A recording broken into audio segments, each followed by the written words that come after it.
Maharashtra today 24 news सत्य परिस्थितीचा सविस्तर आढावा। परभणी प्रभाग क्रमांक 15चा रस्ता गेला चोरीला।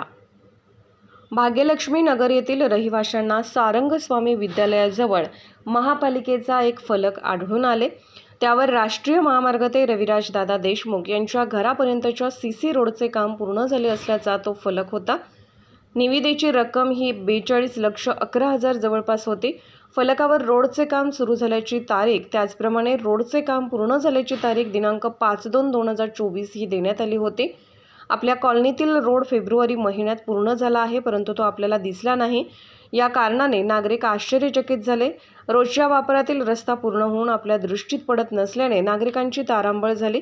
अशात वाढलेले चोऱ्यांचे प्रमाण पाहता आपल्या कॉलनीतील रोड चोरीला तर गेला नसेल ना, असा संशय संपूर्ण भाग्यलक्ष्मी नगरवासियांना येत आहे। काल रात्री सर्व नागरिकांनी मोबाईल टॉर्च कंदीलच्या साहाय्याने आसपासच्या परिसरात रोडचा शोध घेतला, परंतु रोड काही सापडला नाही। पोलीस प्रशासन आणि महापालिकेने तात्काळ चोरीला गेलेल्या रोडचा शोध घ्यावा व चोरांना गजाआड घालून त्यांना शिक्षा द्यावी अशी मागणी स्थानिक रहिवाशांकडून होत आहे। महाराष्ट्र टुडे मराठीसाठी प्रतिनिधी राहुल धबाले, परभणी। आज आम्ही परभणी शहरातील प्रभाग क्रमांक 15 येथे भाग्यलक्ष्मी नगरमध्ये आम्ही सर्वजण नागरिक जमलेलो आहोत। खरं तर आज सकाळीच काही नागरिकांनी या सारंगस्वामी शाळेजवळ एक बोर्ड पाहिला होता। त्या बोर्डावरती आपला जे वसमत रोडपासून ते रविराज देशमुख यांच्या घरापर्यंतचा रस्ता, या रस्त्याचं कामकाज म्हणजे सीसी रस्त्याचं काम हे जवळपास 42 लाख रुपयाचं काम हे डिसेंबरमध्ये निविदा काढली होती आणि फेब्रुवारीमध्ये या रस्त्याचं काम पूर्ण केल्याचं फलक या ठिकाणी काही नागरिकांनी पाहिलं होतं।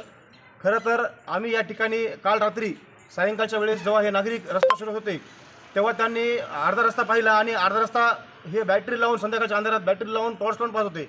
त्यांना रस्ता कुठे सापडला नाही, तर त्यांनी सांगितलं की आमच्या एका ग्रुपवरती परभणीतल्या आमच्या कॉलनीतल्या किंवा आपला रस्ता हरवलेला आहे किंवा आपला रस्ता चोरीला गेलेला आहे। तर रस्ता आमचा नेमका कोणी चोरून घेतला किंवा कोणी चोरून नेला याचा आम्हाला शोध घ्यायचा आहे। या रस्त्यासाठी आम्ही आज सर्वजण या ठिकाणी आम्ही आलेलो आहोत आणि आम्ही आज सर्वांनी रात्री अंधार असल्यामुळे आम्हाला काही दिसला नाही रस्ता, परंतु असं वाटलं की आज तरी उजेड आहे, आम्हाला रस्ता सापडेल। मग आम्ही आज दुपारी येऊन पाहिलं तरी देखील रस्ता आमचा अर्धा रस्ता आमचा हा चोरीला गेलेला आहे। तर आमचं या ठिकाणी सर्व नागरिकांच्या वतीनं आम्ही उद्या सकाळी 11 वाजता आयुक्त मॅडम यांना भेटून या रस्त्यासंदर्भात ज्यांनी कोणी घोटाळा केलेला आहे त्यांच्यावरती कठोर कारवाई करण्यात यावी व आम्हाला रस्ता चोरीला गेलेला रस्ता आम्हाला शोधून द्यावा, ही आमची सर्वांची मागणी आहे।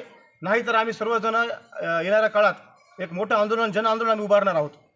ही वसमत रोडपासून रविराज देशमुख यांच्या घरापर्यंत निघालेली आहे, जे त्याचं काम हे फक्त वसमत रोडपासून डावरे यांच्या घरापर्यंतच ते पूर्ण करण्यात आलं। उर्वरित काम काही वेगवेगळी कारणे देत इथे परत कधीही केलं गेलेलं नाही।